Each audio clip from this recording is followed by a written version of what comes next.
ফেলে দেওয়া ঔষধে মা দুর্গা। গঙ্গাসাগরের দেবতোষের অভিনব ভাবনা। দুর্গাপুজো মানেই নতুন ভাবনা আর অভিনবত্বের ছোঁয়া।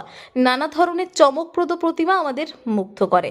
তবে এবারে একেবারে অন্যরকম এক নজির গড়লেন দক্ষিণ ২৪ পরগনার গঙ্গাসাগরের বাসিন্দা দেবতোষ দাস। শুনতে অবাক লাগলেও সত্যি, দেবতোষবাবু এবছর দুর্গা প্রতিমা গড়েছেন ফেলে দেওয়া ঔষধ দিয়ে। ক্যাপসুল আর ট্যাবলেট মিলিয়েই তিনি নিপুণভাবে গড়ে তুলেছেন মা দুর্গার অভিনব রূপ। জানা গিয়েছে, মানুষকে চমক দিতে প্রতি বছরই ভিন্ন রকমের প্রতিমা তৈরি করেন দেবতোষবাবু। কখনো পেন্সিলের সিস, কখনো আবার ফেলে দেওয়া প্লাস্টিকের বোতল দিয়ে নির্মাণ করেছেন দুর্গা প্রতিমা। আর এবছর তার সৃজনশীলতা প্রকাশ পেল ৬ ইঞ্চি উচ্চতার ওই ঔষধের প্রতিমায়। নিজের অনন্য ভাবনাতেই এমন সিদ্ধান্ত। ইতিমধ্যে প্রতিমা তৈরির কাজ শেষ। ক্ষুদ্র প্রতিমা শোভা পাচ্ছে শ্রীধাম গঙ্গাসাগর সার্বজনীন দুর্গোৎসব সমিতির প্যান্ডেলে। ফেলে দেওয়া জিনিসকে শিল্পকর্মে রূপান্তরিত করার অভিনব ভাবনা ঘিরে ইতিমধ্যেই এলাকায় তৈরি হচ্ছে দারুণ কৌতূহল। আমার নাম দেবতোষ দাস, বাড়ি গঙ্গাসাগর।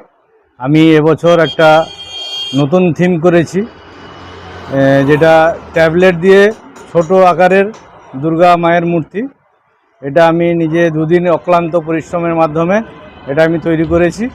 এটা শ্রীধাম সার্বজনীন দুর্গোৎসব সেবা সমিতিতে আজ থেকে দেখা যাবে।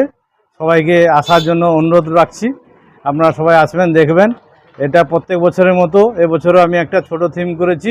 সবাই ভালো লাগে, সবাই ভালোবাসে, সবাই দেখে আনন্দ পায়, ছবি তোলে, এই জন্য আমি করেছি। হঠাৎ এই ট্যাবলেট দিয়ে ভাবনা এলো?